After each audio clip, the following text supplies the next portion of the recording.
ஈஸ்வரன். ஓகேவா? சோ பூவரசு ஈஸ்வரன் அப்படிங்கிற ஒரு ஐடியில இருந்து கேட்டிருக்காங்க. என்னன்னு பார்க்கலாம். சோ பூவரசு ஈஸ்வரன் 3/2/2000 தர்மபுரி 2:45 PM செவ்வாய் திசை மிக கடுமையாக இருந்தது. தந்தையின் உடல்நிலையை பாதித்தது. அரசு வேலை கிடைக்குமா? அண்ட் தென் ராகு திசை நன்றாக இருக்குமா? செவ்வாய் முடிஞ்சு அடுத்தது ராகு திசை. சிம்ம லக்னமா நீங்க?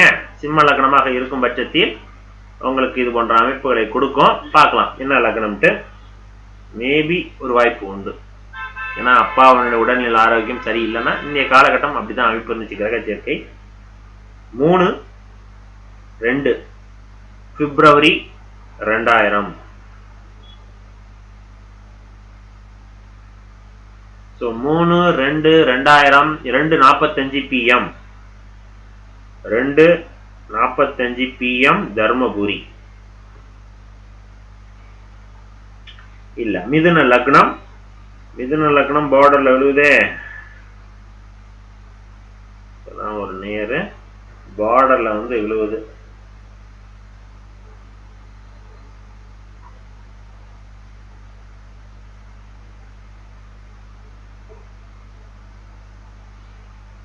தர்மபுரி ஜாதகம். எஸ் மிதுன லக்னம் அண்ட் தனுசு ராசி.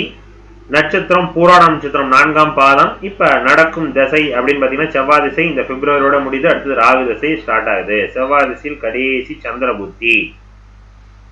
சரிங்களா? சரி.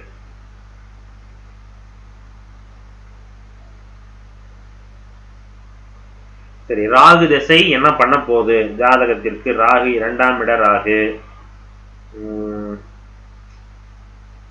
சந்திரன் குரு 4, சனி 16, சந்திரன் 25, சுக்கிரன் 17. சரி ஓகே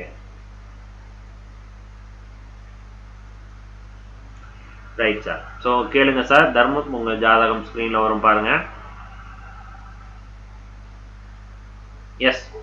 ஸோ பூவரசு ஈஸ்வரன். ஸோ ராகு திசை நன்றாக இருக்குமா அப்படின்னு ஃபர்ஸ்ட் ஆஃப் ஆல் பார்ப்போம்.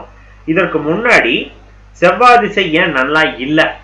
ஃபர்ஸ்ட் ஆஃப் ஆல் மிதுன லக்னம் கன்னியா லக்னத்திற்கு 6 மற்றும் 8ஆம் பாவகாதிபதி. மிதுன லக்னத்திற்கு 6ஆம் பாவகாதிபதி, கன்னியா லக்னத்திற்கு 8ஆம் பாவகாதிபதியாக செவ்வாய் வருவாங்க. இப்ப நம்ம சொன்னோம்ல தனுசு லக்னத்திற்கும் மீன லக்னத்திற்கும் சுக்கிரன் நன்மை தர மாட்டார். அது மாதிரி இதெல்லாம் விதி. இதெல்லாம் ஃபர்ஸ்ட் விதி. எடுத்தோடனே ஜாதகம் என்ன லக்னமோ அந்த லக்னத்துக்கு நண்பர் யாரு எதிரி யாருன்னு பிரிச்சிடணும். நண்பர் எப்ப இருந்தாலும் உங்களுக்கு அவர் பலமே இல்லைன்னு, அவர் பாக்கெட்ல காசே இல்லைனாலும் அவருக்கு நல்லது நினைப்பார்.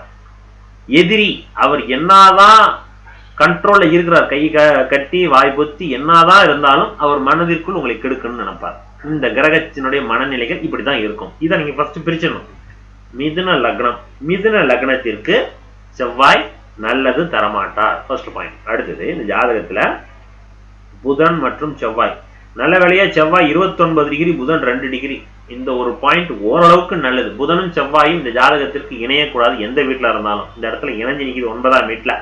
அப்படி இருந்தாலும் செவ்வாய் சனி பரிவர்த்தனை இந்த ஒரு பாயிண்ட் ஓரளவுக்கு ஓகே. இருந்தாலும் 6ஆம் இடத்தோட வேலையை கண்டிப்பாக தந்திருப்பாரு.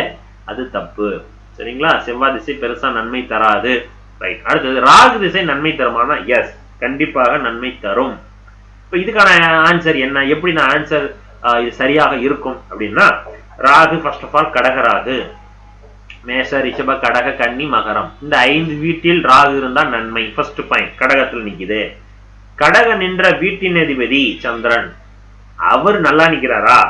அவரு 7ஆம் வீட்டுல போய் நிக்கிறாரு. கேந்திர பலம் ஏறுகிறார். ஆனா அமாவாசையை நோக்கி போகிறாரே, இருந்துட்டு போறாரு.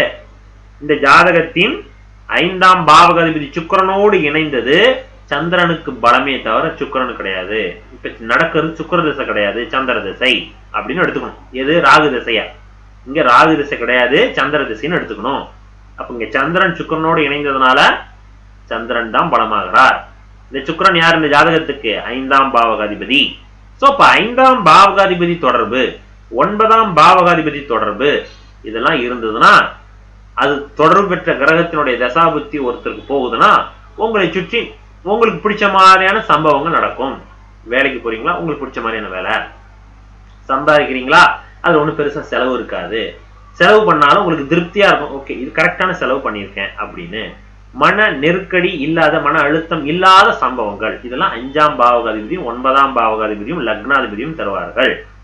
இப்ப சுக்கிரன் செய்யக்கூடிய அத்தனை வேலையையும் சந்திரன் செய்ய போறாரு. இங்க சந்திரன் இல்ல, ராகு செய்ய போறாரு. ஏன்? சந்திரனோட வீட்டுல ராகு உட்காந்துருக்காரு. ஸோ அதனால ராகு திசை கன்ஃபார்மா உங்களுக்கு நல்லா இருக்கும், பயப்படாதீங்க. ஓகேங்களா? ஸோ பயப்பட வேணாம் சார், ராகு திசை உங்களுக்கு நன்மை உண்டு, வெளிநாடு வெளிமாநில தொடர்பு உண்டு. ஸோ அதன் மூலமாக நல்ல பொருளாதாரம் உண்டு.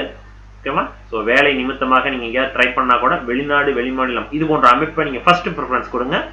கிடைக்கக்கூடிய அந்த கிரெடிட்ஸ் உங்களுக்கு ப்ராஃபிட் அதெல்லாம் கொஞ்சம் அதிகமாகவே கிடைக்கும். ரைட், நன்றி சார்.